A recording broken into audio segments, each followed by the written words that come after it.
우리 수요 저녁 예배 시간에 이 데살로니가 전서의 말씀을 공부하고 있습니다. 이제 이 마지막 부분을 공부할 그럴 차례인데요. 그래서 이 시간 그 말씀을 이 낮 예배 시간에 나눕니다. 어떤 행실이 좋지 않은 사람이 한 가게를 들어갔습니다. 이 옷 저 옷 뭐 입어봤다 벗어놓고 이제 옷을 고르는 거지요. 그러다가 값비싼 바지를 그냥 입은 채로 그냥 뺑소니 칩니다. 주인이 경찰을 불렀습니다. 아무리 서라고 소리 질러도 도망가니까 이제 총을 겨눕니다. 비록 공포탄이지만은 그 상체를 겨누면 안 되기 때문에 아래로 총을 겨누니까 주인이 쫓아와서 위를 겨누세요. 위를 겨누세요. 왜 그랬겠습니까? 총알이 혹시 바지에 구멍을 낼까봐 그 염려가 됐던 것이지요. 그러니까 주인은 관심이 사람의 생명에 관심 있는 것이 아니라 사람이 아니라 물건, 바지에 관심이 있는 것이지요.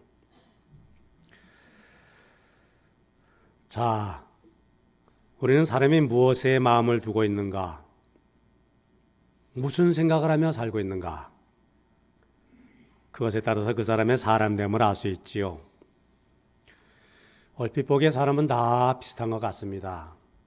그런데요, 이 사람은 이런 생각을 하고요, 저 사람은 저곳에 마음이 가 있습니다. 각기 생각과 행동이 다릅니다.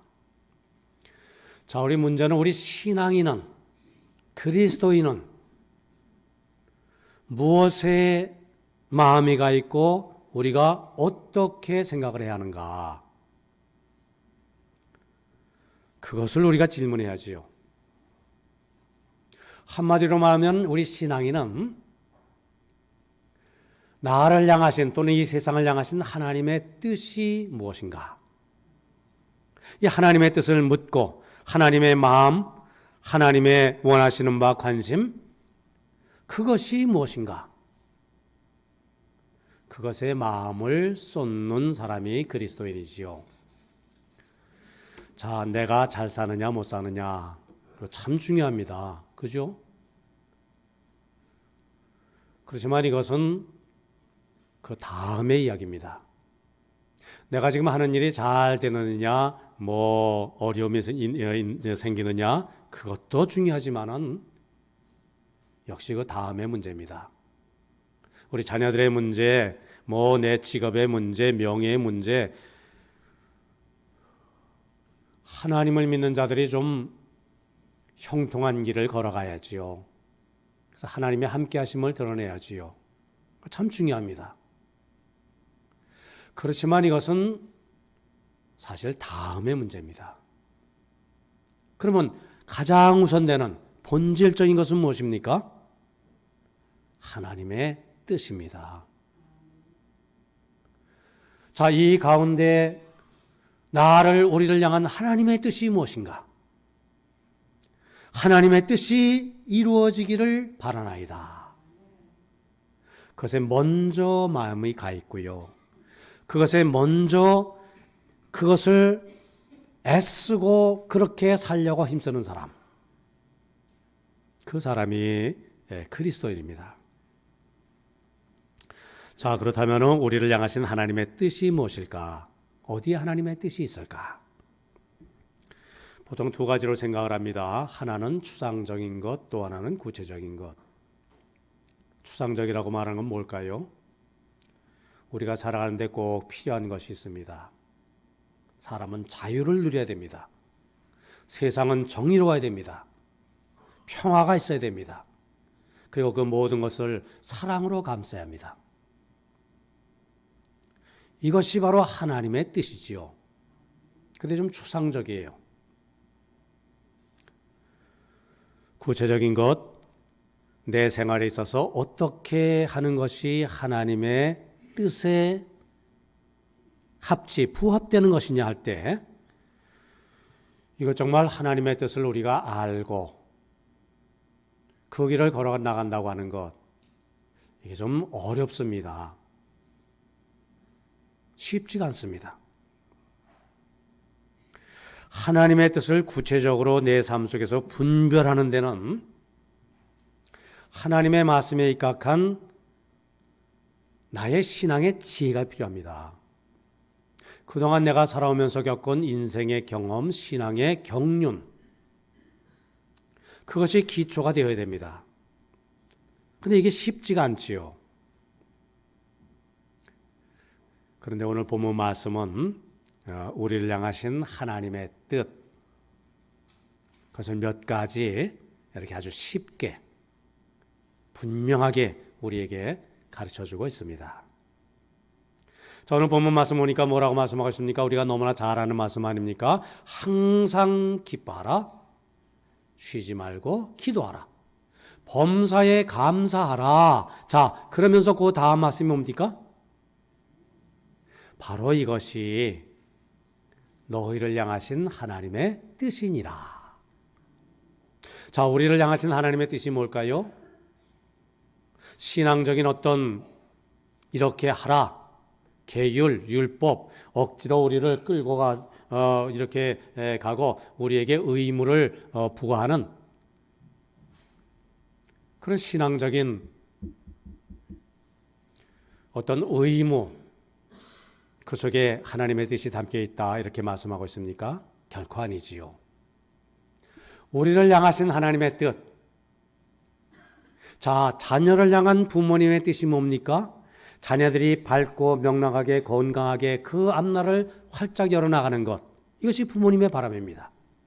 하나님의 자녀된 우리들이 어떻게 살기를 하나님이 바랍니까? 어디에 하나님의 뜻이 있습니까? 우리의 영혼이 기쁘고 즐겁게 활짝 꽃피며 살아가는 것.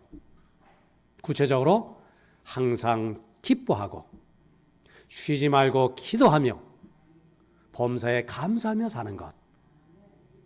이것이 바로 하나님의 뜻이라. 얼마나 아름다운 말씀입니까? 얼마나 복된 말씀인지 모릅니다. 자, 우리 심령 속에 마음 속에 기쁨이 없으면요, 내가 아무리 중요한 일을 한다 할지라도 또는 내가 한 일을 성취했다 할지라도 그건 분명 하나님의 뜻이 아닙니다. 기쁨이 있어야 됩니다. 기도 없이 하는 일, 그건 신앙인이 걸어갈 길이 아니지요. 자, 이를 향하고도 감사의 마음이 없습니다. 그건 잘못된 것입니다. 우리를 향하신 하나님의 뜻 분명하지요. 기쁨, 기도, 감사의 생활. 자, 이 세 가지는 어느 분은 아주 아름답게 표현합니다. 하나님의 동산에 피어난 새 꽃송이다. 또는 믿음의 나무에 열리는 새 열매다. 또는 믿음의 동산에서만 캐낼 수 있는 세 가지 보물이다. 혹 믿음의 바다에서만 얻을 수 있는 세 가지 진주다. 무슨 말입니까? 귀한 것이라는 말씀이지요. 아름답고 복된 것이라는 말씀입니다. 그리고 이 세 가지는 서로 연관이 되어 있어요. 나의 마음 속에서 기쁨이 슬그머니 사라지면요, 기도의 문이 막힙니다. 감사의 마음이 없어져요. 뭐 똑같습니다. 기도하지 않으면은 기쁨이 사라집니다. 여기서 말하는 기쁨은 신령한 기쁨입니다. 그리고 감사도 사라지죠. 뭐 마찬가지죠. 감사 마음이 없어지면은 기쁨도 없고요, 기도도 사라지고요. 그래서 기쁨, 기도, 감사, 건전한 신앙의 균형, 미덕입니다. 이 세 가지 모두에 하나님의 뜻이 담겨 있습니다. 자, 우선 기뻐하는 것, 기쁨에 하나님의 뜻이 있다 말씀합니다. 우리 사람들은 신앙인들, 종교인들, 뭐 이제 일반적으로 그렇게 표현하지 않습니까? 종교인들 그러면은 뭔가 좀 사람이 좀 엄숙하고요, 뭐 좀 심각한 얼굴로 고민하고요, 명상, 그 가운데 좀 웃음과는 좀 거리가 먼 그런 사람으로 생각을 하지요. 그건 바른 생각이 아닙니다. 예수 믿는 생활은 무슨 생활이라고요? 기쁨의 삶. 우리 영혼 깊은 곳에서 우러나오는 그 영혼과 이어지는 기쁨으로 환한 밝은 삶을 사는 존재. 그 사람이 신앙인이지요. 성경은 도초도초해서 그것을 말씀하고 있습니다. 구약에서도 그렇습니다. 잠언서 말씀 보면은 마음의 즐거움은 양약이라도 심령의 근심은 뼈를 마르게 하느니라.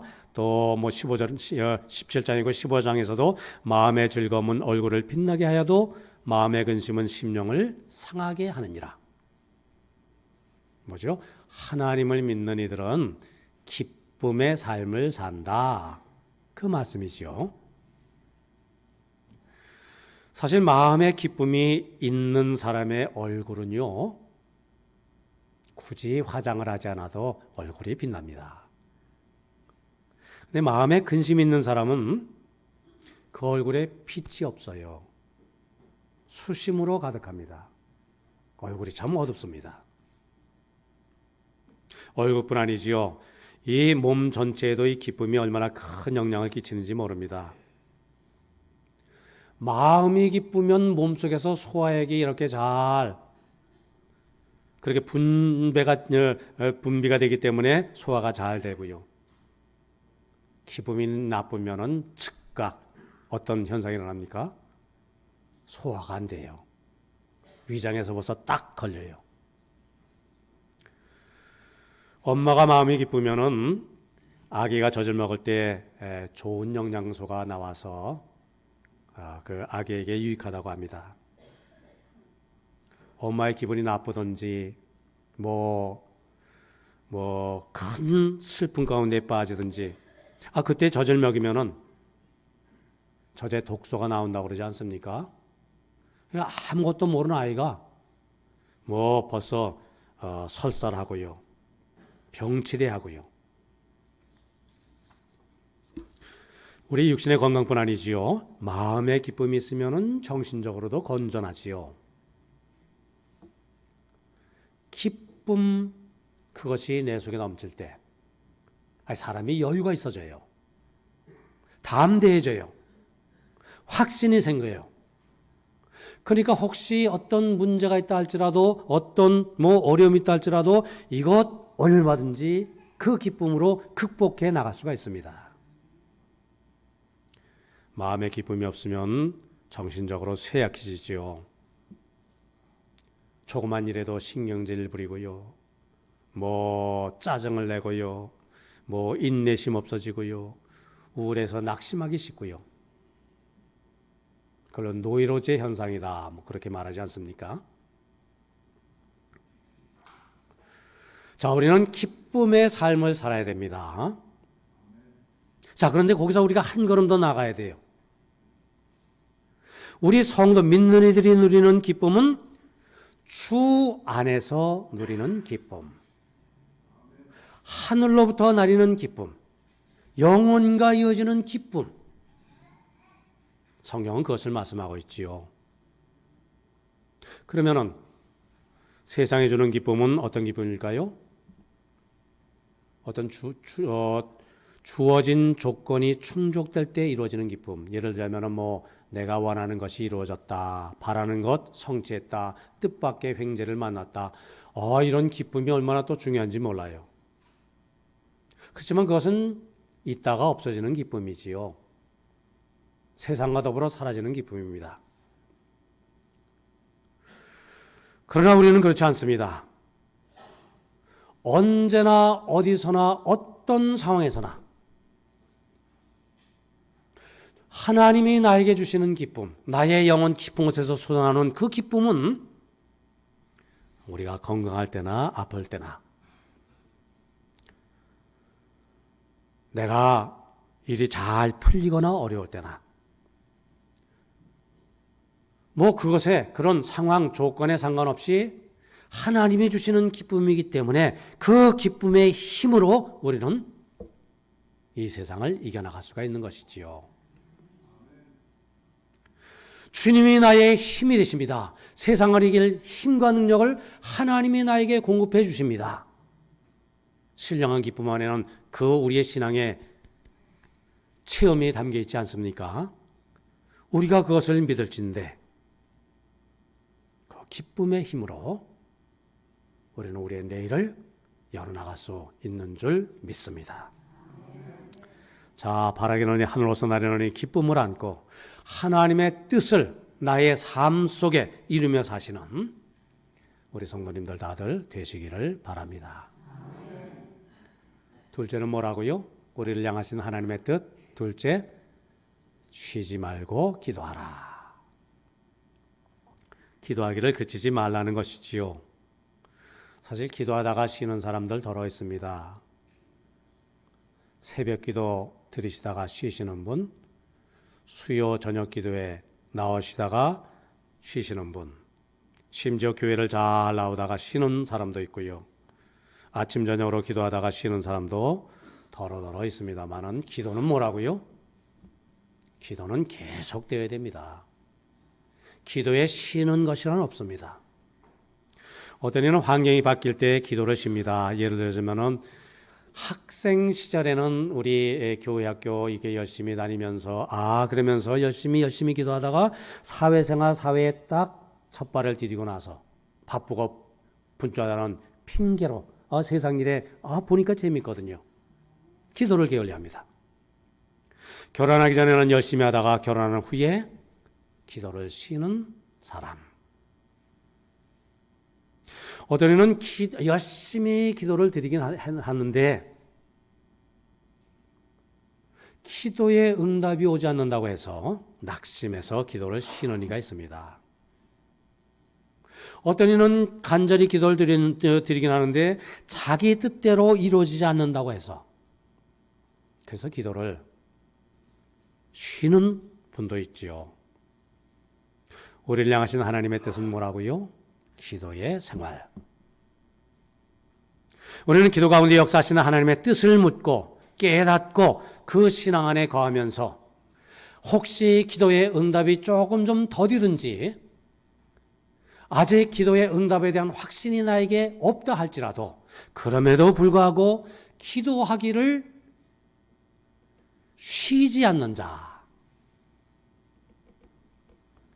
잃어버린 기도의 시간을 다시 찾고 기도 가운데 역사하시는 하나님을 만나기를 간절히 사모하는 자, 하나님은 그런 사람을 찾고 계신 줄 믿습니다.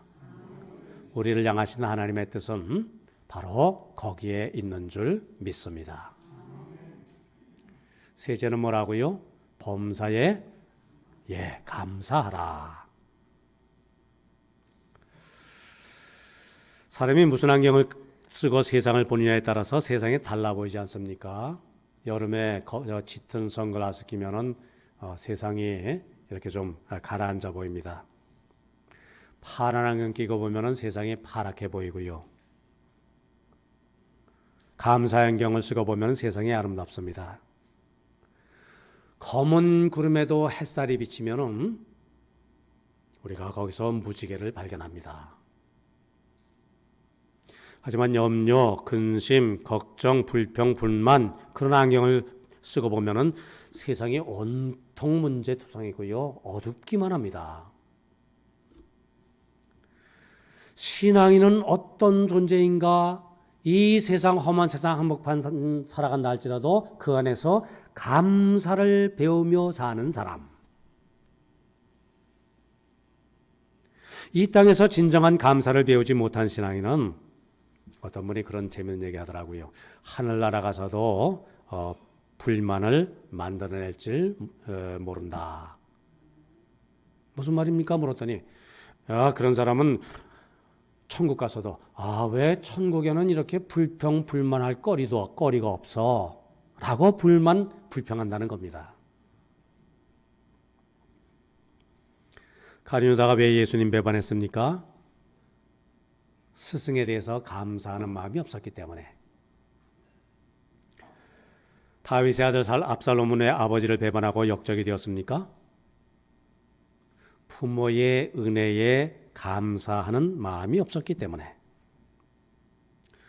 누가 하나님의 뜻을 이루며 살아갑니까? 감사하는 사람이. 누가 주님의 일꾼입니까? 마음에 감사가 넘쳐서 어떻게 이 감사를 보답할까 하는 사람이지요. 누가 효자입니까? 부모님의 은혜를 감사하는 이가 효도를 많이 합니다. 누가 열심으로 봉사하고 열심으로 주님을 섬기고 열심으로 이렇게 헌금 생활도 하고 열심히 믿음의 길을 걸어갑니까? 감사하는 마음이 많은 사람이지요. 자, 바라기는 우리 기쁨, 기도, 감사의 생활 속에 담겨있는 나를 향한 그 하나님의 뜻, 그 복된 뜻, 그 아름다운 뜻을 이루며 사시는 우리 성도님들 다들 되시기를 바랍니다. 자, 그리고 이어지는 말씀 보니까 하나님의 뜻대로 사는 생활의 법칙, 그것을 말씀합니다. 그러니까 하나님의 뜻을 분별하는 영적 분별력에 대해서 말씀하고 있는 건데요. 그 영적 분별력은 어디서 오는 것인가? 첫째는 이 19절 말씀, 성령을 소멸하지 말고. 우리 신앙인의 삶은 성령의 은혜, 성령의 도우심, 성령의 인도하심 가운데 살아가는 것 아닙니까? 자, 나를 거듭나게 하시고 새 사람 되게 하신 분이 성령이시고요. 성령은 지금도 나 보이지 않는 모습으로 나와 함께 하시고 나의 보혜사가 되셔서 나의 삶을 선히 인도하시고요. 내 속에서 역사하셔서 나를 뜨겁게 믿음으로 살도록 도와주시는 영. 심지어 성령은 뭐라고요? 로마서 8장 말씀 보면은 우리가 마땅히 빌바를 알지 못하지만은 성령께서 말할 수 없는 탄식으로 우리를 위해서 간구하신다. 무슨 말씀입니까? 나를 위해서 기도해 주시는 분이 성령이시다. 그러니 우리는 성령의 그 손을 붙들고 믿음의 길을 걸어가야 됩니다. 그런데 뭐라고요? 성령을 소멸치 말고, 소멸, 꺼버린다. 우리 마음속에 성령의 뜨거운 불길이 타올라야 하는데 내가 성령을 무시합니다.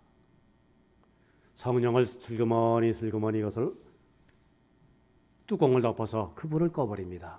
왜요?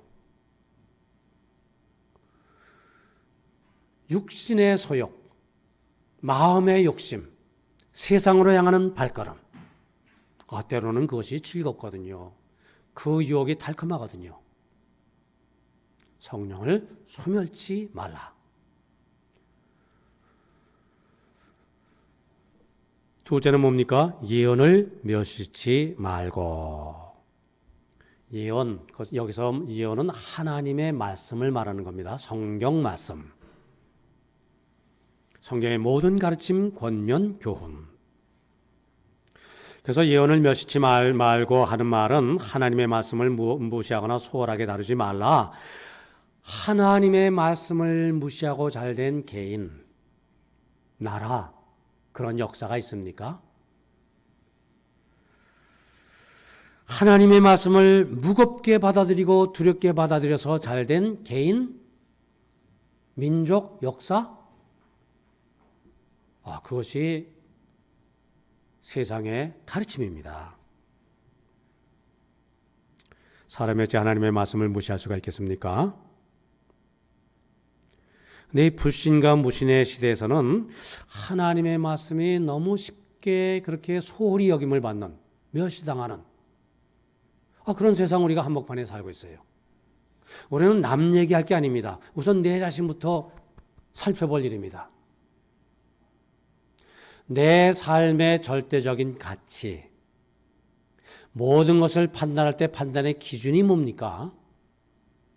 하나님의 말씀 성경입니까? 아니면은 텔레비전의 어떤 어떤 그런 뉴스입니까? 신문의 어떤 그런 이야기입니까?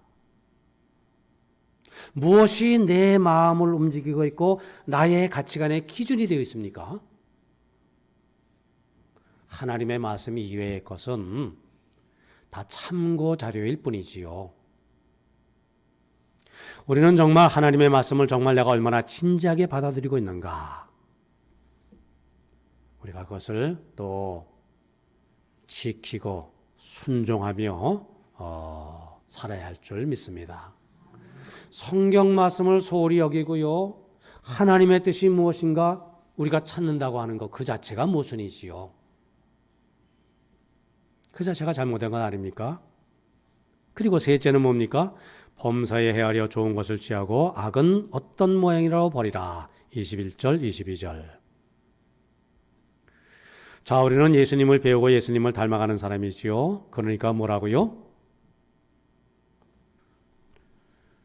예수님을 닮아서 좋은 것을 취하고 또 악은 버리며 살기에 힘쓰려고 하는 신앙의 자세. 자, 우리를 향하신 하나님의 선하고 온전하신 뜻이 어디에 있다고요? 우리가 기쁨의 삶을 살고 기도의 생활 열심을 품고 감사하며 사는 것. 그렇게 하나님의 자녀된 우리들이 이렇게 아름답게 또 영적으로 명랑하게 그리고 복되게 살아가는 것. 여기에 하나님의 뜻이 있고요. 그 하나님의 뜻을 우리가 잘 분별하기 위해서는 어떻게? 내 속에 역사하시는 성령을 소멸하지 말고 또 하나님의 말씀을 귀히 여기고 모든 일에 좋은 것을 취하고 악은 그 모양이라도 버릴 때 우리는 온전히 하나님의 뜻을 분별할 수 있는 지혜로운 사람이 될 수가 있고요. 하나님의 말씀대로 사는 신앙인 그리스도인 될 수 있는 줄 믿습니다. 이러한 성도의 삶 속에서 하나님의 뜻을 이루어나가는 복된 성도님들 다들 되시기를 바랍니다.